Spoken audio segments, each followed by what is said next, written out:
नमस्कार, राज की बात में आपका स्वागत है। आजकल मीडिया में कुछ प्रोपेगेंडा चल रहा है और प्रोपेगेंडा चलाने वाले कुछ यूट्यूबर, कुछ ऐसे मेन स्ट्रीम मीडिया के लोग और कुछ ऐसे ब्लॉगर जो सब मिलजुल कर एक नया नैरेटिव तय कर चुके हैं, गोदी मीडिया।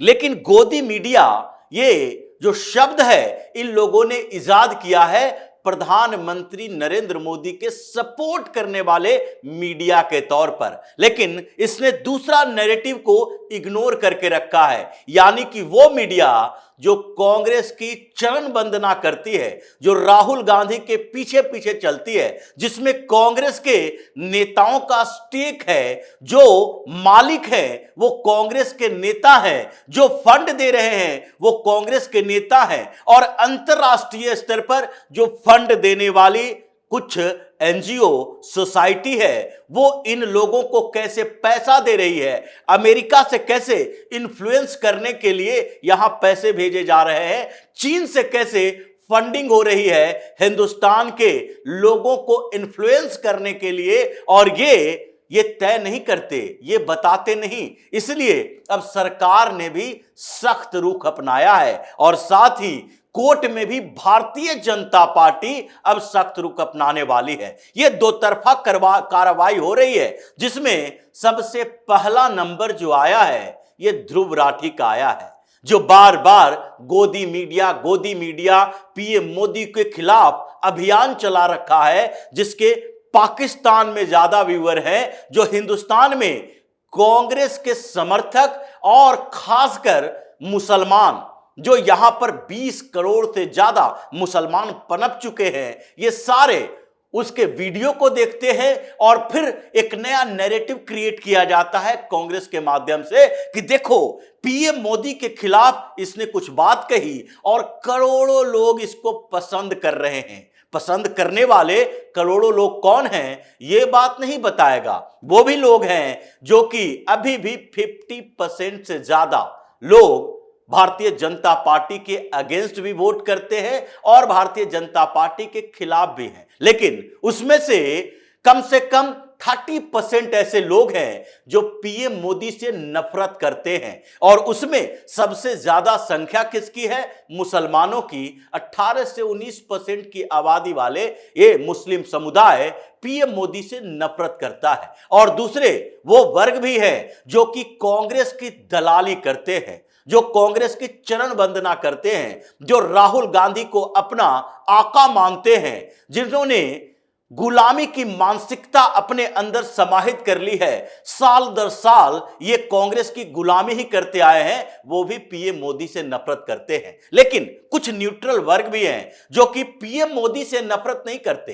हो सकता है वो भारतीय जनता पार्टी को वोट न दे, क्योंकि भारतीय जनता पार्टी को वोट न देने की वजह स्थानीय पॉलिटिक्स हो सकती है, जातीय राजनीति हो सकती है, या फिर लोकल लेवल पर उसके पहचान के नेता कैंडिडेट हो सकते हैं। वो लोग नफरत नहीं करते बल्कि भारतीय जनता पार्टी के अगेंस्ट वोट देते हैं। लेकिन ये जो 30-35% लोग हैं वो देखते रहते हैं कि जहां पीएम मोदी के खिलाफ कुछ आया सैडिस्टिक प्लेजर लेने के लिए वहां पर दौड़ पड़ते हैं, और उसी का फायदा कौन उठा रहा है? ध्रुव राठी उठा रहा है, पुण्य प्रसून वाजपेयी जैसे यूट्यूबर उठा रहे हैं, जो कभी मीडिया में बड़े एंकर माने जाते थे। उसी का फायदा ये अभिषार शर्मा उठा रहा है, उसी का फायदा रवीश कुमार उठा रहा है, और अजीत अंजुम जैसे लोग उठा रहा है, जो कांवड़ियों के रूट में नेम प्लेट लगाने को लेकर इतना पागल हो गया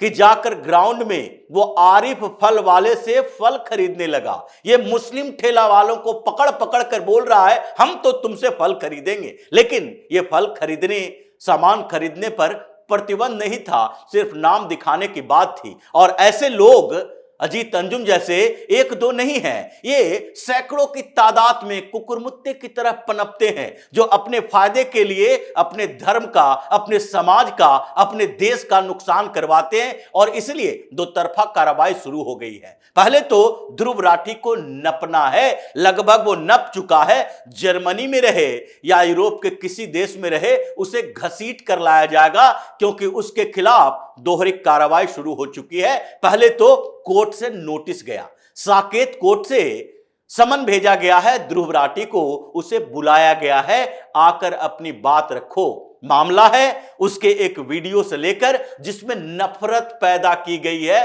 भारतीय जनता पार्टी के नेताओं के खिलाफ, पीएम मोदी के खिलाफ। और ये ऐसे नफरत है जो हिंसा में तब्दील हो सकता है, और इसलिए उसके खिलाफ मामला दर्ज हुआ। मामला दर्ज किया भारतीय जनता पार्टी के एक नेता ने। यह मामला मानहानि का दर्ज किया गया, और इसमें कहा गया है कि ध्रुव राठी ने एक वीडियो अपलोड किया 7 जुलाई 2024 को, जिसमें वो कहता है कि मेरा जवाब है, माई रिप्लाई टू गोदी मीडिया यूट्यूबर। और उस जवाब में वो कई लोगों का नाम लेता है, उसमें मेरा भी नाम लिया। ट्रोल करने वाले हमें बताया, हिंसक बताया है, इसलिए मेरी प्रतिष्ठा को हानि पहुंची है।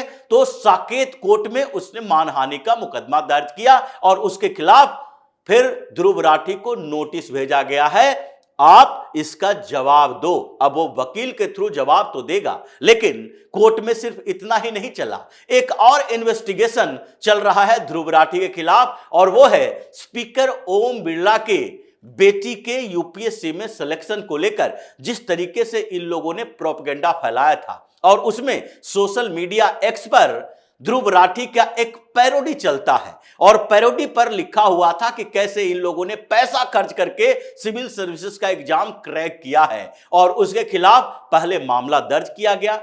मामला दर्ज करने के बाद उस पर जांच हो रही है कि ये पैरोडी अकाउंट जिसने बाद में अपने ट्वीट को डिलीट कर दिया, वो वास्तव में पैरोडी अकाउंट है, या फिर ध्रुव राठी खुद चला रहा है, या फिर ध्रुव राठी के ही गैंग के कुछ लोग चला रहे हैं। क्योंकि ध्रुव राठी की जांच की दिशा जिस दिशा में जा रही है, जैसे जांच हो रहा है, अब तो सीबीआई और ईडी को भी आना है। क्योंकि ध्रुव राठी कोई सामान्य यूट्यूबर नहीं है जो लोगों को भ्रमित करने में कामयाब हो चुका है। बहुत सारे लोग ये समझते हैं कि वो तो यूट्यूबर है, यूट्यूब से कमाई करता है और इसलिए विदेश में अय्याशी वाली जिंदगी जी रहा है। वो केवल यूट्यूबर नहीं है, बल्कि वो पूरी तरीके से देशद्रोही गैंग का एक मेंबर है। उसके कनेक्शन को देखिए, उसको लिंक को खंगालिए, पता चल जाएगा कि ध्रुव राठी कैसे अपना काम शुरू किया था। उसका सीधा संपर्क किससे है? हर्ष मंदर जैसे लोगों से। हर्ष मंदर के साथ वो काम करता रहा, उसके एनजीओ के साथ काम करता रहा। और हर्ष मंदर कौन है? हर्ष मंदर वही व्यक्ति है जिसे सोनिया गांधी ने अपने एडवाइजरी कमेटी में जगह दी थी। और उस समय हर्ष मंदर की स्थिति यही थी कि ये पूरे देश में भारतीय जनता पार्टी हिंदुओं के खिलाफ ऐसे ऐसे प्लांट किए जाते थे, इसके माध्यम से कुछ खबरें, और उसके बाद इसे कोर्ट में चैलेंज किया जाता था।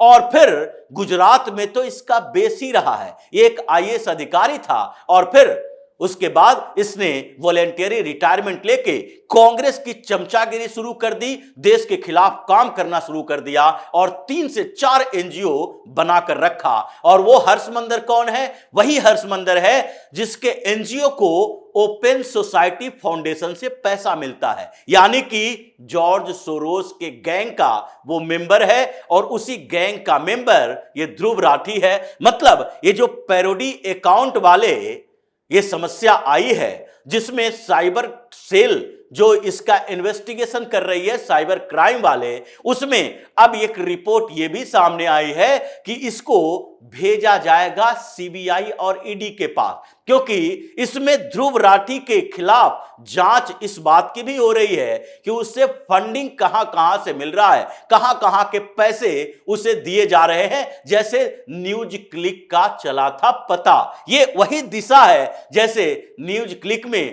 प्रवीर प्रकाश कहां से पैसा लेता था? अमेरिका से।